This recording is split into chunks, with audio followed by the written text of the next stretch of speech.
Shalom, para ibu-ibu yang dikasihi oleh Tuhan. Bagaimana kabarnya pada hari ini?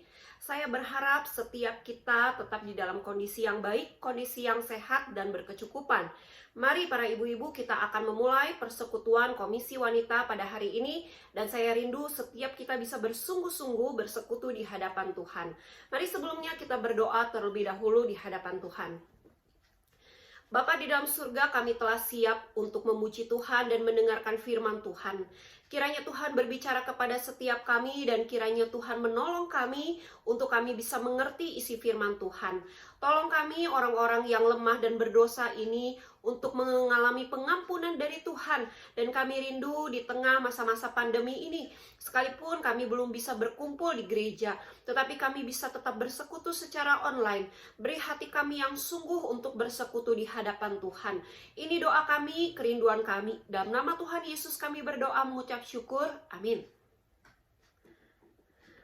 Saudara, mari kita akan sama-sama memuji Tuhan seperti yang kau ingini.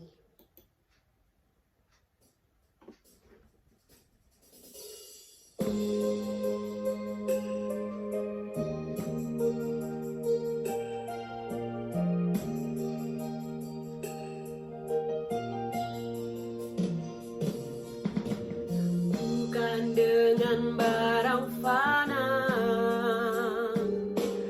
kau membayar dosaku, dengan darah yang mahal,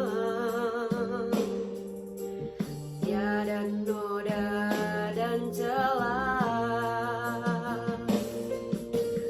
Bukan dengan emas perak kau menebus diriku, oleh segenap kasih dan pengorbananmu, ku telah mati dan tinggalkan cara hidupku yang lama. Semuanya sia-sia dan tak berarti lagi. Hidup ini ku letakkan pada mezbah-Mu ya Tuhan. Jadilah padaku seperti yang Kau ingini.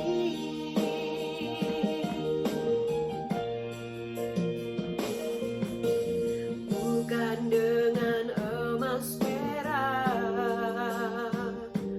kau menebus diriku,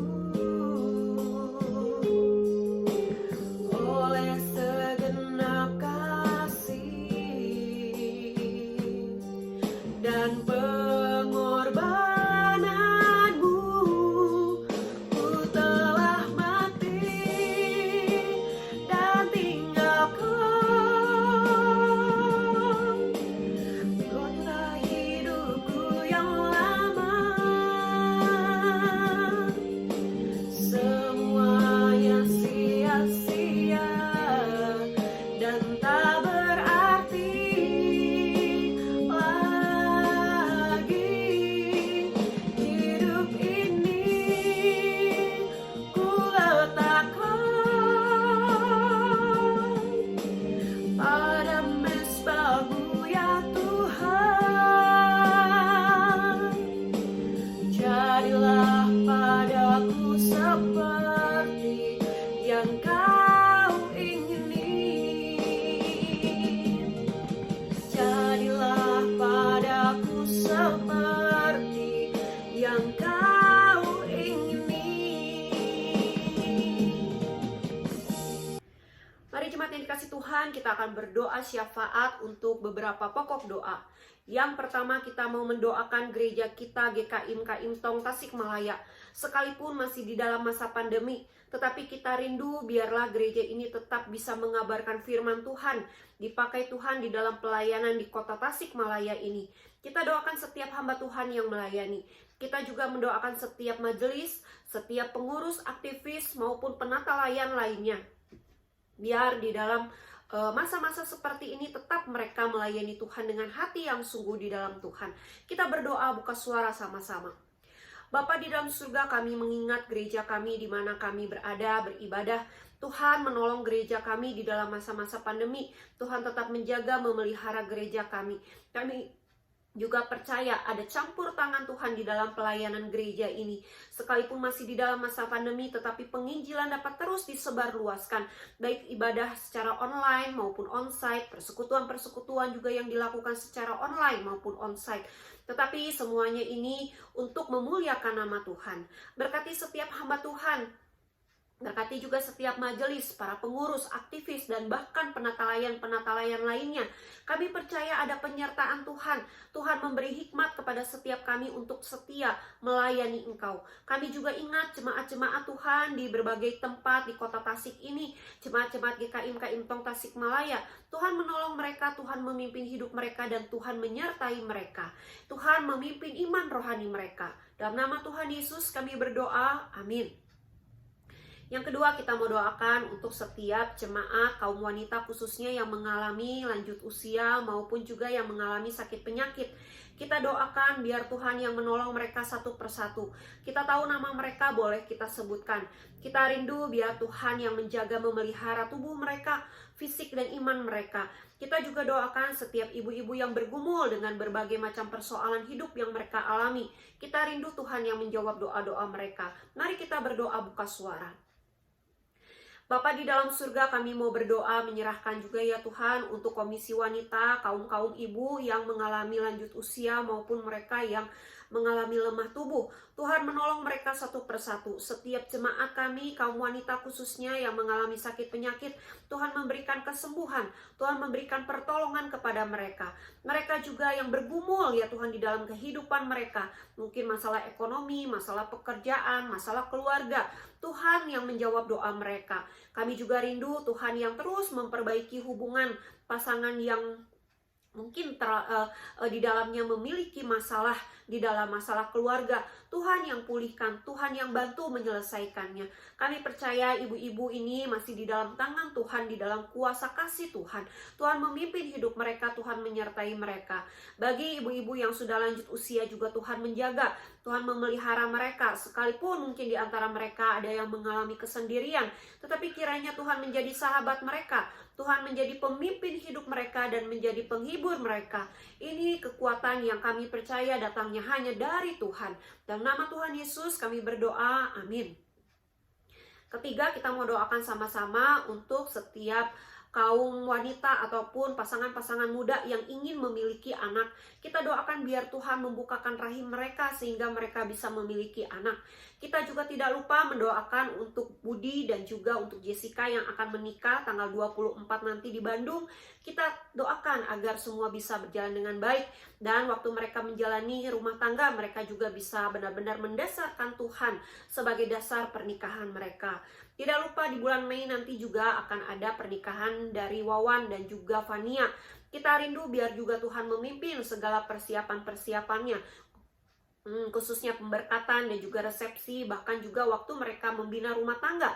Biar Tuhan juga yang menolong dan menjadi dasar di dalam keluarga mereka. Kita berdoa buka suara. Kami mau berdoa menyerahkan ya Tuhan untuk para pasangan muda, ibu-ibu yang ingin memiliki anak.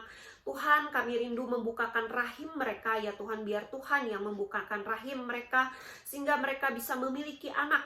Mereka sangat-sangat rindu dan Tuhan kiranya bisa menjawab doa mereka. Kami memohon hanya kepada Engkau. Kami juga berdoa menyerahkan untuk Jessica, untuk Budi yang akan menikah pada tanggal 24 April ini. Berkati segala persiapannya, berkati dan Tuhan yang menolong agar pasangan pasangan ini sungguh bisa menjadi pasangan yang menjadi contoh teladan bagi banyak orang di dalam membina rumah tangga mereka di kemudian hari. Kami rindu untuk acara resepsi maupun pemberkatan, Tuhan yang memimpin agar semua bisa berjalan dengan baik dan lancar. Kami juga tidak lupa mendoakan untuk Wawan dan juga Fania. Kami serahkan ke dalam tangan Tuhan. Tuhan menjaga, Tuhan memimpin mereka. Tuhan melindungi mereka di dalam mempersiapkan segala persiapan di dalam pernikahan yang akan dilakukan di bulan Mei nanti. Tuhan tolong mereka, baik acara pemberkatan, resepsi, bahkan juga waktu mereka membina rumah tangga.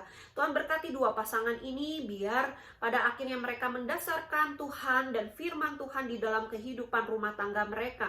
Dan mereka juga bisa segera diberi momongan. Ini doa kerinduan kami. Dalam nama Tuhan Yesus kami berdoa mengucap syukur. Amin.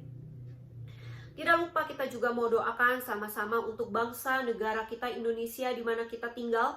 Biar Tuhan menyelesaikan segala persoalan yang dihadapi, baik bencana alam, masa-masa pandemi, ataupun juga urusan-urusan politik, ekonomi, sosial, antar ras, antar agama. Biar Tuhan yang memulihkan bangsa negara kita. Tidak lupa kita juga mau doakan untuk Kota Tasik di mana kita tinggal, biar Tuhan yang menolong dan memimpin, Tuhan yang menyertai setiap pemerintahan yang ada. Kita berdoa buka suara. Tuhan, kami mau berdoa menyerahkan untuk bangsa negara kami Indonesia, di mana bangsa negara kami terus bergumul dengan masa-masa pandemi, dengan masa-masa bencana alam yang sering kali terjadi dari awal tahun kemarin hingga masa sekarang. Kami percaya ada campur tangan Tuhan yang menolong memulihkan bangsa negara kami. Berkati pemerintahan yang ada, beri mereka dengan sungguh hati memikirkan kesejahteraan masyarakat.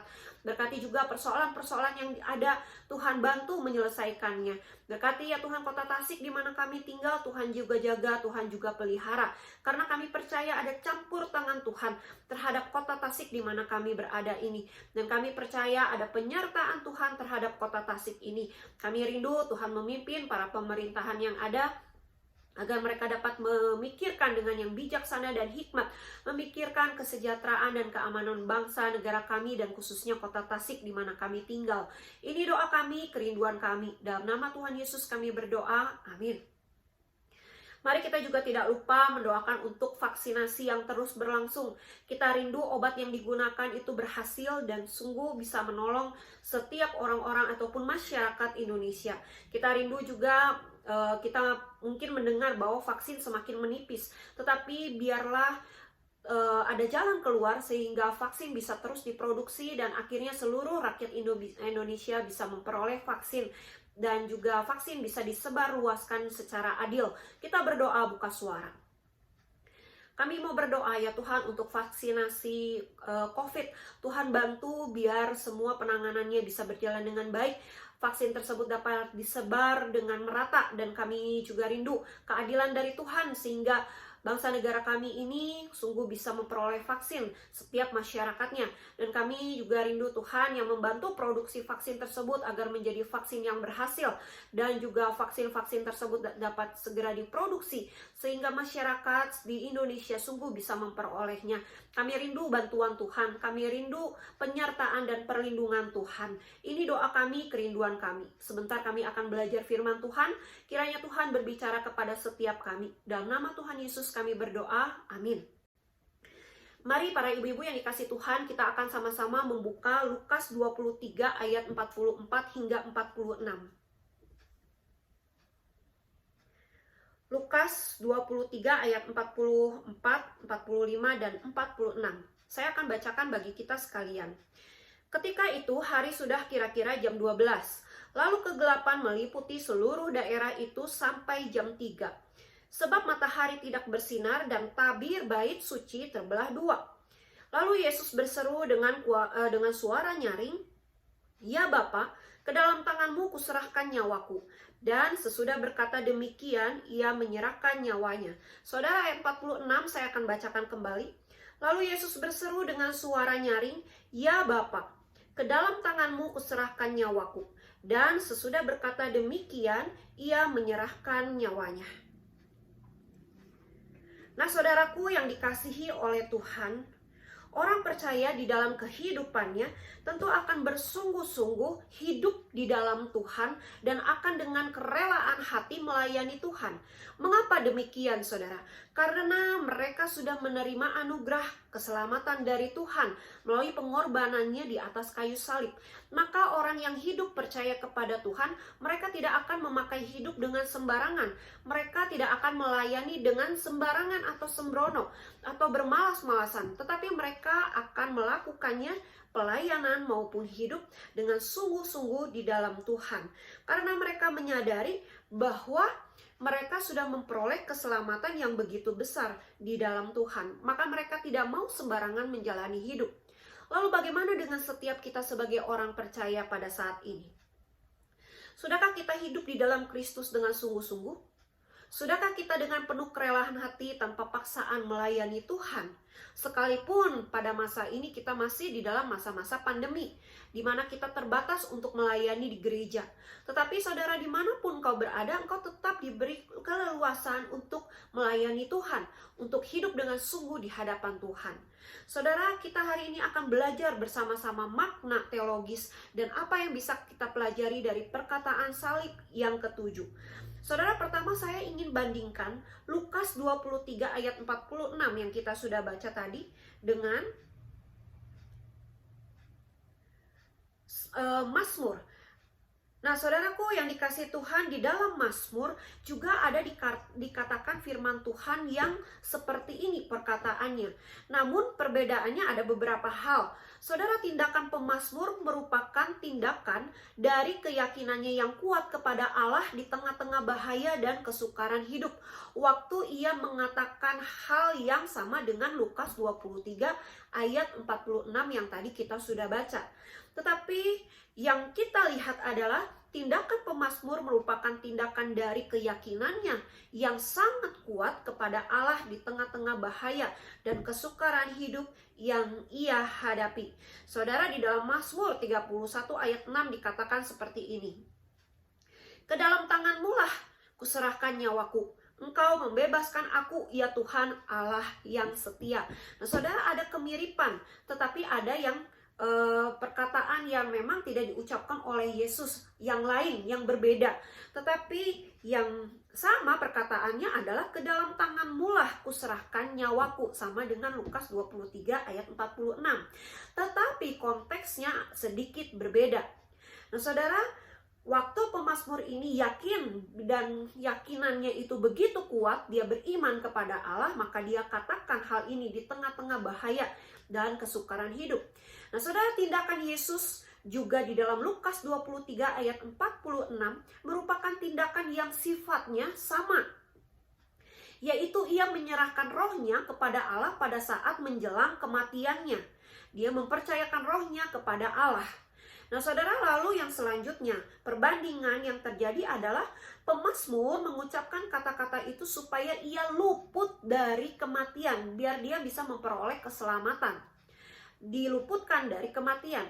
Tetapi berbeda dengan Tuhan Yesus. Waktu Tuhan Yesus mengatakan perkataan salib yang ketujuh ini, Yesus bukan sedang melakukan agar dia luput dari kematian. Tidak, saudara. Dia menerima kematian itu dan dia bahkan harus mati demi menebus umat manusia. Dia tidak sedang melarikan diri. Dia tidak sedang meminta dan memohon agar dia diluputkan dari kematian. Tidak, saudara. Nah, itu perbedaannya. Perbedaan selanjutnya, saudara, pemazmur mengucapkan kata-kata itu dalam keadaan kesukaran, di dalam kondisi kesulitan yang ia alami, di dalam kondisi yang berat yang dia tanggung, yang dia beban, yang terbeban. Sedangkan Yesus mengatakan hal tersebut setelah kesukaran di salib yang ia alami akan berakhir. Karena setelah ia mengatakan perkataan yang ketujuh, akhirnya dia menundukkan kepala dan mati di atas kayu salib. Nah, saudara, itu ada beberapa perbedaan. Tetapi yang sama adalah bagaimana Yesus maupun pemazmur yakin dengan sungguh-sungguh, keyakinan yang kuat kepada Allah, mempercayakan rohnya kepada Allah. Nah, saudara, itu yang sama. Nah, saudara yang dikasihi oleh Tuhan, Maka di dalam firman Tuhan yang kita tadi sudah baca, ada makna teologis dari perkataan Yesus yang ketujuh saat ia disalib. Yang pertama, saudara perlu perhatikan firman Tuhan. Makanya saya kenapa tidak membaca hanya ayat 46 saja, tapi saya mau kita membaca dari ayat 44 sampai 46. Karena di sana ada keunikan-keunikan tertentu. Saudara bisa melihat Tuhan Yesus mengatakan perkataan salib yang ketujuh itu dengan suara nyaring. Saudara, ini adalah suatu kejadian yang memperlihatkan bahwa Kristus satu-satunya yang menyerahkan nyawanya di dalam kekuatan yang luar biasa. Saudara, hal ini menandakan bahwa jiwa Kristus bukan dirampas oleh kematian atau dia pasrah mati disalib. Tidak, saudara ya, tidak dirampas oleh kematian. Namun pada orang normal sebenarnya, orang yang mengalami penghukuman disalib, dia tidak akan meninggal pada hari itu juga saat ia disalib. Biasanya orang normal akan mengalami kematian saat disalib itu beberapa hari kemudian, bukan pada hari saat ia disalib. Mungkin hari kedua, mungkin bagi yang badannya memang benar-benar kuat bisa hari ketiga. Kenapa? Makanya kenapa salib itu disebut sebagai penghukuman terakhir, penghukuman yang begitu ngeri dan memalukan. Karena bukan hanya dipermalukan, tetapi saat ia disalib, ia mengalami dehidrasi, dia mengalami perubahan tubuh, darah yang entah seperti apa begitu. Karena kondisi dia disalib, darah hampir habis atau bagaimana yang dia alami. Yang kehujanan pasti kehujanan, yang kepanasan dia pasti kepanasan, dan mereka tidak pernah diberi makan, tidak pernah diberi minum saat disalib. Artinya penyaliban itu adalah penghukuman mati, mati secara perlahan, mati secara tersiksa. Saudara, begitu mengerikannya penghukuman bagi orang-orang Yahudi pada saat itu, yang dilakukan tentunya oleh orang Romawi, karena hanya orang Romawi lah yang bisa melakukan penghukuman mati bagi narapidana, bagi para penjahat, bukan penjahat kelas teri tetapi kelas kakap. Nah, saudara yang dikasih Tuhan, kita bisa melihat pembuktiannya di mana? Di dalam Yohanes 19 ayat 31 sampai 33. Saudara nanti bisa baca bahwa di ayat 31 saja sudah dikatakan, karena hari itu hari persiapan dan supaya pada hari Sabat mayat-mayat itu tidak tinggal tergantung pada kayu salib. Sebab saat Sabat itu adalah hari yang besar, maka datanglah orang-orang Yahudi kepada Pilatus dan meminta kepadanya supaya kaki orang-orang itu dipatahkan dan mayat-mayatnya diturunkan. Maka datanglah prajurit-prajurit lalu mematahkan kaki orang pertama dan kaki orang yang lainnya yang disalibkan bersama-sama dengan Yesus. Tetapi ketika mereka sampai kepada Yesus dan melihat bahwa ia telah mati, mereka tidak mematahkan kakinya. Nah, saudara, ini pembuktian bahwa pada hari H di mana mereka disalib tidak langsung mati. Bisa hari kedua, bisa hari ketiga. Nah, biasanya sebelum mereka masuk masa-masa Sabat, mereka akan membiarkan orang yang disalib itu mati secara perlahan baru diturunkan dari salib. Tetapi karena ini mau masuk di dalam hari Sabat, maka kaki mereka dipatahkan agar darah tidak bisa mengalir dan mereka mengalami kematian secara cepat. Hari itu mereka mengalami kematian, sehingga sebelum hari Sabat mereka bisa diturunkan dan dikuburkan. Tetapi saudara, kita lihat hal yang unik. Tuhan Yesus sama sekali tidak dipatahkan kakinya. Artinya tidak ada kematian yang bisa merampas dirinya. Karena dia adalah Allah. Dia adalah pencipta, dia adalah penguasa. Dia adalah Allah. Nah, saudaraku yang dikasihi oleh Tuhan, maka kita melihat bagaimana keunikan Tuhan Yesus masih dengan suara nyaring, sedangkan dua penjahat lainnya sudah tidak bisa berteriak. Tetapi Yesus dengan suara nyaring ingin membuktikan bahwa dia benar-benar Allah, mengatakan perkataan salib yang ketujuh ini. Nah, saudara, betapa indahnya Tuhan Yesus sampai sebegitunya mengasihi kita. Dia tidak mau jiwanya atau dirinya dirampas oleh kematian. Dia buktikan bahwa dirinya adalah Allah. Padahal orang normal tidak bisa lakukan itu. Tidak mungkin berteriak, apalagi mengatakan perkataan salib yang ketujuh. Mungkin mereka di atas salib bisanya mengumpat, mengeluh, ataupun berteriak kesakitan tanpa memikirkan orang lain, tanpa memikirkan Tuhan mereka. Mereka tidak lakukan itu. Tetapi berbeda dengan Tuhan Yesus saat disalib. Saudara, yang kedua kita bisa melihat, ya Bapa, ke dalam tanganmu. Saudara, perkataan ini menunjukkan kedekatan Yesus dengan Bapa. Yesus tahu kepada siapa harus menyerahkan nyawanya. Saudara, dalam kondisi disalib pun Yesus merasakan kedekatannya dengan Bapa. Saudara, ini hal yang unik yang lainnya yang kita bisa temui. Kenapa dia harus mengatakan, ya Bapa, ke dalam tanganmu? Saudara, ini ada makna terdalam, yaitu hubungan antara Yesus dengan Bapa tidak bisa terpisahkan. Begitu akrab, begitu dekat, sekalipun Yesus harus disalibkan. Nah, saudara, itu yang menarik. Dalam kondisi disalib pun Yesus merasakan kedekatan dirinya dengan Bapa. Maka dia tidak sembarangan berikan dirinya kepada orang lain, kepada hal lain, apalagi kepada iblis, tidak. Tetapi dia menyerahkan dirinya itu kepada Bapa. Saudara, kematian Yesus tidak mempengaruhi logos atau firman dengan hakikat kemanusiaannya Yesus. Sekalipun Yesus mati di salib, tetapi tidak mengubah posisi firman karena dia adalah firman. Dia adalah ya dan amin. Dia adalah firman yang menjadi manusia. Tidak bisa dipisahkan, tidak bisa dilepaskan, dan firman itu tidak turun derajatnya karena Yesus mati di salib. Sekalipun orang banyak pada saat itu memperhatikan bahwa Yesus tidak berdaya, Yesus mati di salib, maka Yesus tidak bisa lakukan apapun. Maka Yesus sepertinya gagal dan kalah. Tidak bisa membuktikan dirinya sebagai Allah. Tetapi bagi firman Tuhan, bagi Allah sendiri, Yesus sudah berhasil menebus umat Tuhan, melepaskan umat Tuhan dari hukuman maut akibat dosa, baik dosa asal maupun dosa-dosa yang dilakukan oleh umat Allah, dengan harapan agar umat Allah kembali kepada jalan Allah.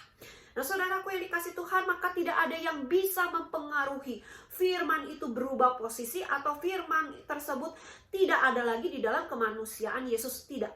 Karena itu menjadi satu kesatuan, sekalipun disalib tidak bisa dipisahkan. Nah, saudara, kematian Yesus sudah ditetapkan dalam rencana kekal Allah. Waktu dia mengatakan ya Bapa, ke dalam tanganmu, saudara, kita melihat bahwa ini adalah rencana kekal Allah untuk menebus umat manusia. Maka kematian Yesus itu sudah ditetapkan dalam rencana kekal Allah. Bukan baru dibuat atau sembarangan diusulkan, sembarangan dibuat, sembarangan dilakukan, tidak. Tetapi memang ini sudah direncanakan menjadi rencana kekal Allah dan tidak bisa diganggu gugat, tidak bisa diubah, tidak bisa dihancurkan sekalipun itu oleh iblis. Maka saudara, di poin kedua ini kita melihat bagaimana pengorbanan Tuhan Yesus yang begitu besar. Dia tidak memisahkan dirinya kepada Allah. Dia tidak memisahkan dirinya kepada firman. Dia juga tidak menolak bahwa ini adalah benar-benar rencana kekal Allah. Dia terima itu semua. Saudara, betapa indahnya bagi orang percaya hidup di dalam Kristus dengan sungguh-sungguh. Karena Yesus sudah maksimal menebus umat manusia. Dia tidak sembarangan berikan roh dan jiwanya kepada hal lain, tetapi dia kembalikan kepada Allah. Artinya itu dalam satu lingkup, tidak dipecah-pecahkan, tidak sembarangan diberikan, tetapi diberikan kembali kepada Allah. Semua kembali kepada Allah. Saudara, betapa indahnya orang percaya jika hidup percaya kepada Tuhan. Hidup sungguh-sungguh, memakai waktu yang ada dengan sungguh-sungguh. Hidup di dalam Tuhan, bukan? Karena Tuhan sendiri, Tuhan Yesus sendiri membawa jiwanya kembali kepada Bapa. Bapa yang mana? Bapa yang di surga. Poin yang ketiga yang kita bisa lihat. Saudara, di sini dikatakan kuserahkan nyawaku. Saudara, perkataan ini menunjukkan bahwa Yesus menyerahkan nyawanya kepada Bapa yang paling ia percayai. Nah, saudara, di poin sebelumnya saya tadi sudah jelaskan bahwa Yesus tidak memberikan nyawanya kepada orang lain, kepada sahabatnya, kepada mama papanya, atau kepada iblis, tidak. Tetapi ia serahkan kepada Bapa di surga karena dia percaya kepada Bapa di surga. Saudara, contohnya seperti kita punya uang. Waktu kita punya uang yang cukup besar, kita mau serahkan uang ini atau kita mau titipkan uang ini tentu kepada orang yang kita percayai. Kalau kita mau tabung uang, kita pasti pikir bank mana yang bisa kita percayai. Bank mana yang memang benar-benar bisa memberi kita kenyamanan dan juga keamanan untuk uang yang kita mau simpan. Atau kalau kepada orang lain pun kita akan mencari orang yang sangat-sangat kita percayai, baru kita akan berikan uang tersebut kepada mereka. Atau kepada orang tersebut untuk disimpankan, bukan? Nah, saudara, sama. Dan terlebih lagi Tuhan Yesus. Tuhan Yesus melalui perkataan ini menyerahkan nyawanya bukan kepada dunia, tetapi kepada Bapa di surga. Karena hanya Bapa yang dia pelajari, hanya Bapa yang dia sayangi, hanya Bapa yang dia percayai. Tidak ada yang lain. Saudara yang dikasih Tuhan, maka Tuhan Yesus tidak sembarangan mati di salib, tetapi ada tujuan, maksud, dan dikembalikan lagi kepada Bapanya di surga. Saudara, roh tetap ada sekalipun terpisah dari tubuh karena kematian. Saudara, roh Tuhan tetap ada sekalipun terpisah dari tubuhnya. Nah, saudaraku yang dikasih Tuhan, begitu juga dengan kita orang percaya. Roh kita nanti tetap ada, kembali kepada Bapa di surga, walaupun tubuhnya terpisah dari roh. Nah, saudaraku, itu yang sering kali terjadi. Tetapi ada beberapa orang ataupun ajaran-ajaran lain yang mengatakan bahwa kalau orang sudah mati, maka rohnya pun tidak ada, jiwanya tidak ada, mati ya sudah, habis, lenyap, kembali menjadi tanah. Tetapi saudara, tidak demikian. Waktu dikatakan bahwa roh tetap ada pada saat terpisah dari tubuh, saudara, itu adalah final, di mana roh itu akan kembali kepada Allah. Tetapi hati-hati saudara, waktu roh mau kembali kepada Allah, Tuhan Yesus sendiri nantinya akan mengadili, akan menjadi hakim yang adil, membukakan segala dosa yang dilakukan oleh orang-orang dunia. Termasuk kita orang percaya akan mempertanggungjawabkan hidup kita di hadapan Allah. Karena roh kita tidak mati, tetapi roh kita ada.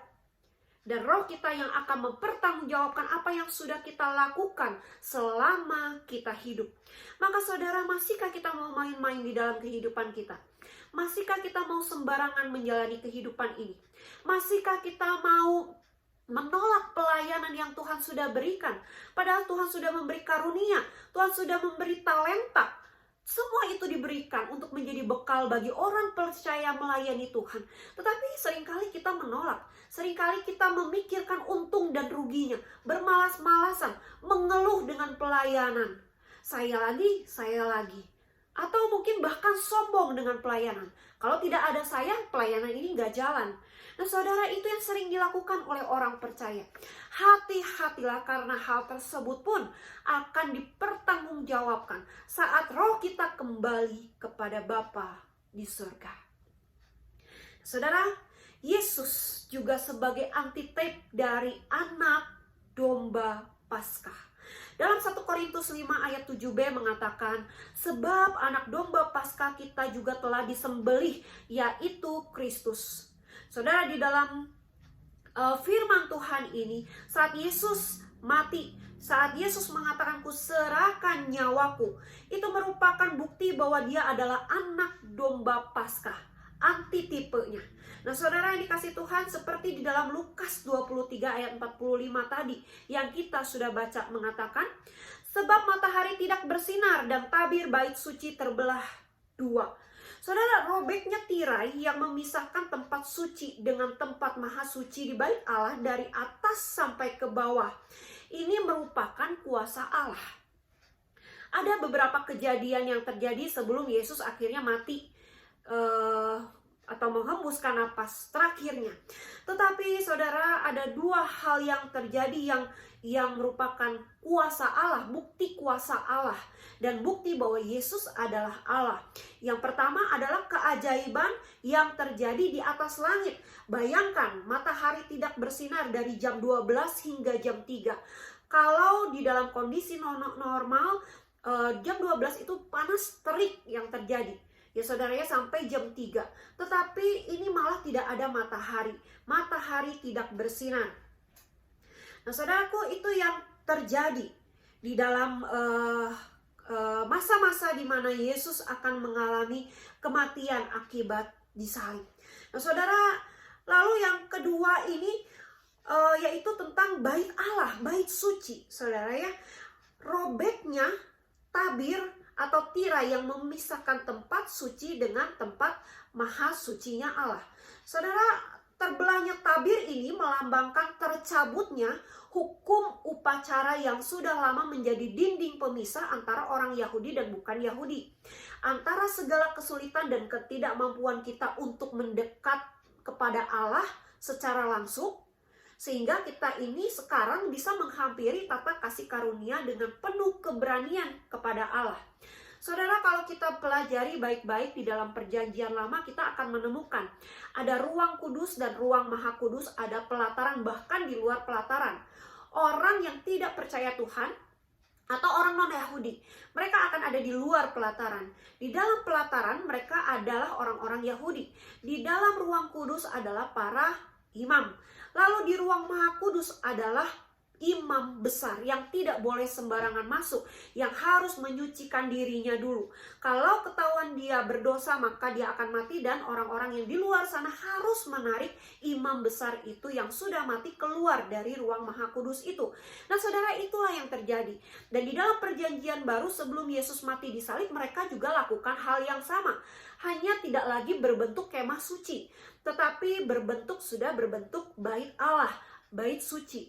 Nah saudaraku yang dikasih Tuhan, tetapi waktu Yesus mati di salib, maka tirai itu sobek, terbelah. Saudara, yang membelah siapa? Apakah dengan gunting? Orang iseng mengguntingnya? Tidak saudara, karena mereka tahu ini bukan tempat yang sembarangan. Tempat sakral, mereka tidak bisa sembarangan masuk. Siapa yang sembarangan masuk tanpa izin pasti mati. Bukan orang yang membunuh mereka, tetapi Allah bisa membuat mereka mati di dalam. Tetapi saudara, waktu Yesus mati, saudara, penghalang itu, pembeda itu sudah dilepas. Hubungan antara orang Yahudi, non-Yahudi dengan Allah bisa berkontak langsung. Tidak perlu membawa persembahan sembelihan untuk memohon ampun atau mengucap syukur. Tetapi dengan membawa diri, hati kepada Tuhan, maka mereka bisa dengan lantang, bisa dengan sungguh-sungguh berdoa kepada Tuhan secara langsung. Sama seperti kita pada hari ini, saudara, kita datang ke gereja tidak lagi membawa kambing domba untuk disembelih lalu diberikan kepada penginjil dan pendeta agar diserahkan kepada Allah, mohon ampun melalui penginjil dan pendeta. Tidak saudara, tetapi kita bisa datang ke gereja dengan leluasa, beribadah dengan leluasa, mengungkapkan dosa kita kepada Tuhan, mohon ampun, berdoa, memuji nama Tuhan. Saudara, kita sudah diberi kenyamanan, keleluasaan yang begitu banyak, begitu indah. Masihkah kita mau mengabaikan dan bermalas-malasan untuk tidak bersungguh-sungguh hidup di dalam Tuhan, untuk tidak bersungguh-sungguh melayani Tuhan, untuk tidak bersungguh-sungguh beribadah kepada Tuhan? Saudara, waktu dan kesempatan yang Tuhan berikan ini pasti akan berlalu pada akhirnya saat kita kembali kepada Tuhan. Maka mari kita memakai waktu yang Tuhan berikan, pakai dengan baik, pakai dengan sungguh-sungguh. Karena Tuhan sendiri, Allah sendiri yang sudah membelah tabir itu, sehingga pemisah antara kita dengan Allah sudah tidak ada lagi. Kita bisa berdoa kepada Allah, kita bisa memuji Allah dengan leluasa, kita bisa memohon ampun, mengucap syukur, dan lakukan apapun yang menyenangkan hati Allah dengan leluasa.